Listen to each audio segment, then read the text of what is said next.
ketika Anda akan terjun mengajar online, ya, membuat kursus online, maka 4 pilar ini perlu Anda kuasai.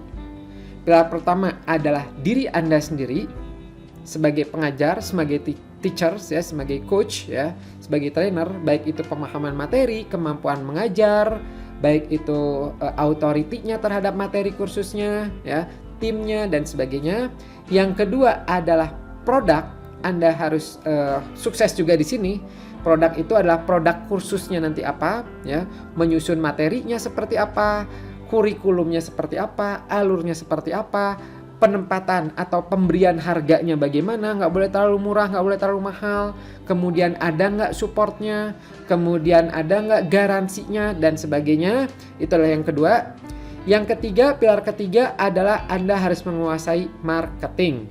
Marketing ini berarti ya mempublikasikan produk Anda ke dunia, ya gitu. Seperti misalnya menggunakan website, mendatangkan traffic, baik itu Facebook Ads, Google Ads, paid promote, endorse. Kemudian Anda juga harus mengerti tentang pentingnya database, terutama email, ya, mau nomor handphone juga silahkan. Kemudian di marketing Anda juga harus bisa membaca data, ya, analitik, analisa. Anda juga harus mengerti tentang funneling, ya. Funneling tuh corong, ya gitu. Kapan dia cold, kapan dia warm, kapan dia hot, kapan Anda harus menjualnya pada siapa, kapan Anda harus mengedukasi, ya. Nah, itu hampir semuanya dibahas di market, ya gitu, di marketing, ya, di pilar ketiga. Ini penting Anda kuasai.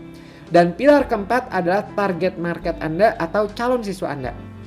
Di sini pun perlu Anda kuasai, yaitu Anda harus tahu nih, apakah market Anda ini besar atau kecil? Apakah lagi naik-naiknya atau lagi nurun-nurunnya? Jangan-jangan produk kursus yang akan Anda tampilkan udah expired, ya gitu, udah nggak laku lagi sekarang, ya. Seperti misalnya belajar Windows XP atau Windows 98. Udah nggak ada yang mau beli saat ini, ya gitu, dibandingkan dengan yang terbaru. Kemudian di target market itu juga Anda harus menguasai psikografinya, ya, demografinya, bahasanya, kebudayaannya, potensinya, termasuk juga saingannya. Ada nggak saingan-saingan Anda, ya, untuk produk yang akan Anda jual dan sebagainya. Itu adalah di pilar keempat ini, ya. Nah, empat-empatnya ini harus dikuasai.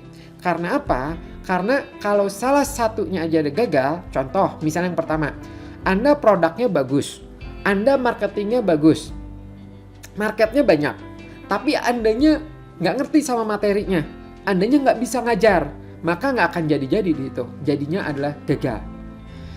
Berikutnya yang kedua, Anda bagus, ya, Anda pinter, profesor, ya, wah, ngerti lah tentang ininya, ya gitu, tentang produknya. Anda ngajarnya juga enakan. Kemudian Anda bisa marketing dan juga Anda tahu marketnya itu banyak sekali. Tapi, ya, kepintaran Anda mengajar tidak diikuti dengan kemampuan membuat materinya.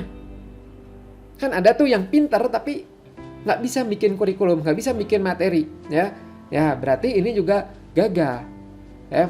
Apa yang akan Anda sampaikan nanti kan susah, ya gitu, lepasan-lepasan susah. Kecuali kalau Anda jadi seperti misalnya nih nulis blog, ya, atau artikel lepasan, atau YouTube misalnya, ya gitu, bikin materi lepasan-lepasan YouTube, itu mungkin oke. Tapi kalau untuk membikin kursus, ya, membikin kayak sekolah, ya, kurikulum, ya itu berarti gagal untuk di sini, ya, yang kedua ini. Kemudian yang ketiga, Andanya bagus, pintar, ngerti tentang materinya.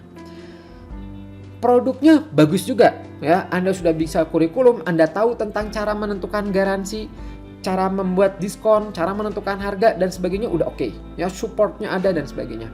Marketnya pun banyak, bagus, Anda tahu, wah ini potensinya tinggi banget nih. Tapi Anda nggak bisa marketingnya, ya susah, ya. Materinya otomatis nggak akan kelihatan keluar. Ya, mereka juga akan sulit untuk mencari Anda. Mereka cari di Google, nggak akan ketemu Anda. Karena apa? Di marketingnya ini gagal, ya gitu. Jadi itu sebagai jembatan itu penting sekali, ya. Berikutnya sekarang, Anda bagus, secara keilmuan oke. Anda bikin materinya oke juga, bagus, ya gitu. Wah, kurikulum dan sebagainya bagus banget lah gitu, ya. Marketingnya Anda luar biasa keren, ya. Wah, tahu lah ini apa dan sebagainya. Tapi masalahnya target marketnya nggak ada sama sekali. atau kecil banget, maka sama aja gagal di sini ya, susah gitu ya. Gitu. Jadi ya ibaratnya kayak tadi lah gitu. Anda mau mengajarkan tentang Windows 98 pada saat sekarang tahun 2020 ya, atau Anda mau mengajarkan tentang punten ya, ini menyebutkan merek nih ya. Misalnya BlackBerry ya gitu, optimalisasi BlackBerry di tahun sekarang. Mungkin Andanya paham, bagus banget. Anda bikin nyusunnya materi bagus ya. Secara marketing Anda bikin websitenya, funnelingnya apa dan sebagainya oke. Tapi target marketnya sekarang udah nggak ada. Susah ya kan gitu, jadi jelek.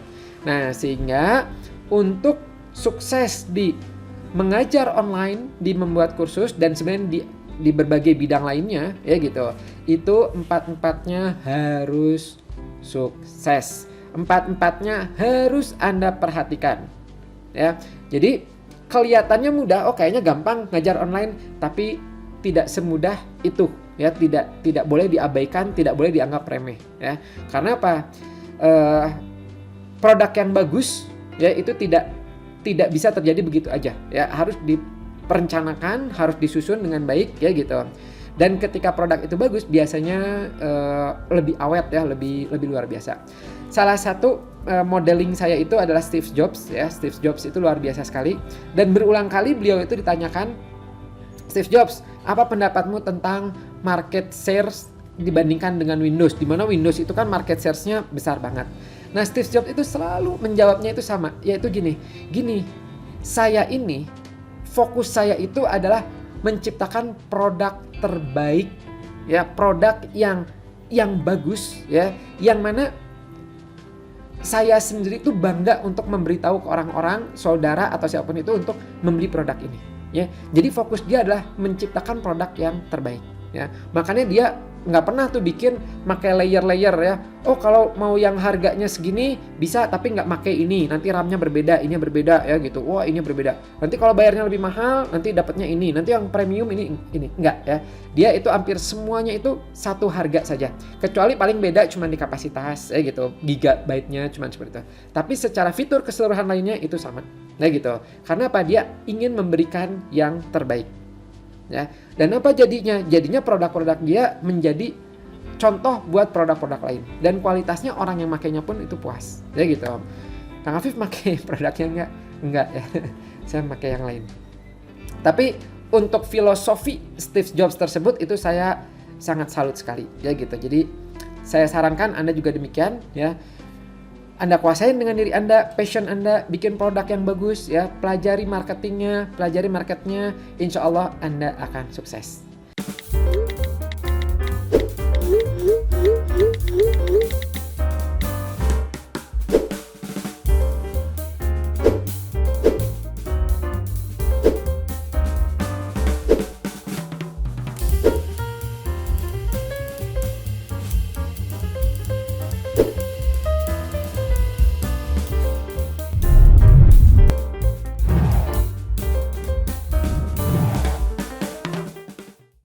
Oke, sampai sini ya materi video ini. Jika video ini bermanfaat, bisa klik tombol like-nya. Juga untuk Anda yang belum subscribe, klik tombol subscribe-nya dan pencet loncengnya agar Anda tidak ketinggalan video bermanfaat lainnya di channel Kang Afif ini yang bisa membuat Anda berkembang dan sehat secara psikologisnya karena Anda unik dan berharga. Oh iya, saya juga sudah menyiapkan beberapa video bermanfaat lainnya untuk Anda. Simak ya. Bye-bye.